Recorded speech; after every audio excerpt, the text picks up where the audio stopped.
I just love, Jimmy, your passion for forensics and for the Christian faith, and you've obviously released that in your new book called Forensic Faith. What does it mean to have a forensic faith? Can you talk a little bit about a little more in that topic?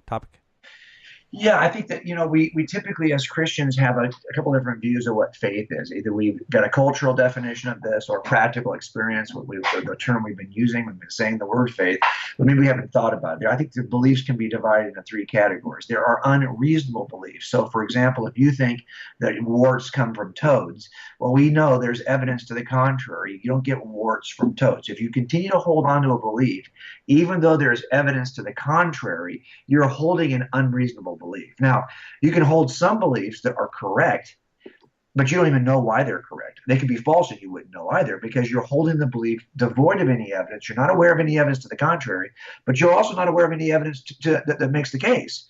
So I, for example, believe that my dad is my dad, but he didn't raise me. I mean, my parents divorced pretty early. He could be my uncle for all I know. And I've never done a paternity test, a DNA test to demonstrate this one way or the other. So right now, without any evidence, really, that could separate him from being my uncle, I do believe he's my dad. I could be right. I could be wrong about that. I'm holding that belief rather blindly. But then there's another kind of belief, which is a more forensic belief. So, for example, if you believe that amoxicillin will cure an infection on your finger, well, you can actually do the science behind that. You can do the surveys, the studies of that kind of antibiotic. You can even have the practical experience of having taken the antibiotic. Now you've got good evidence to believe that this is the way we should treat this little injury.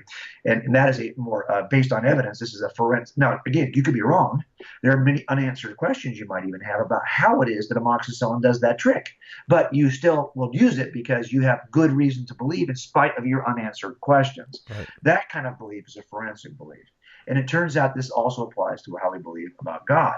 So we can have an unreasonable faith in which, for example, if there's evidence to the contrary, if you believe something and your prophet has made a claim, and now you've got evidence to the contrary, there's a good reason to leave the system in which this prophet made the claim.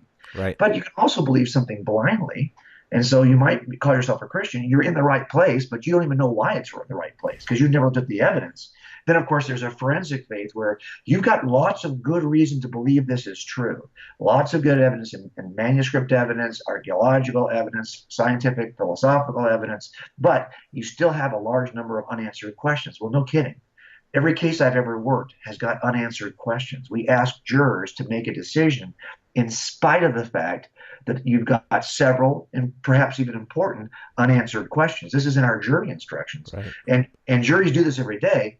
They take a forensic step of trust across a gap of unanswered questions. I just think that you want to make sure you have all the evidence leads toward that small step rather than blindly step or step in spite of evidence to the contrary.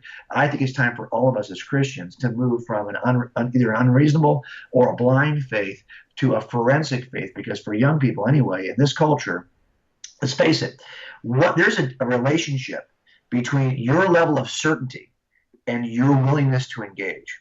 Right. So I think when you have fear that you're not quite sure if this is true, you're probably not likely to say much in a hostile environment. But if you have what you believe is to be evidential certainty about something, then you're more likely to step out in hostile territory to make a claim.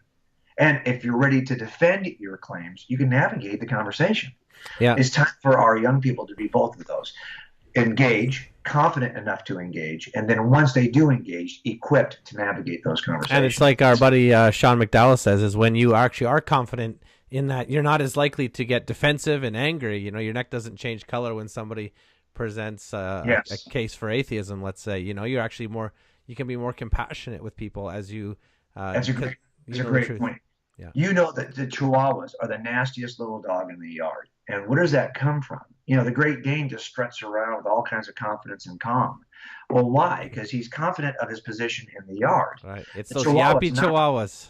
Exactly. So I see sometimes we are Christian Chihuahuas, right? We bark a lot and we're defensive. We have a fight or flight attitude because we don't have the confidence of the big dog. When in fact, you happen to have the one philosophical, theistic worldview that is the big dog in the yard of worldviews. So why in the world would you be acting like a chihuahua? It's because you're not even aware of all of the reasons why you're the biggest dog. It's Right. time for us to get aware of those reasons.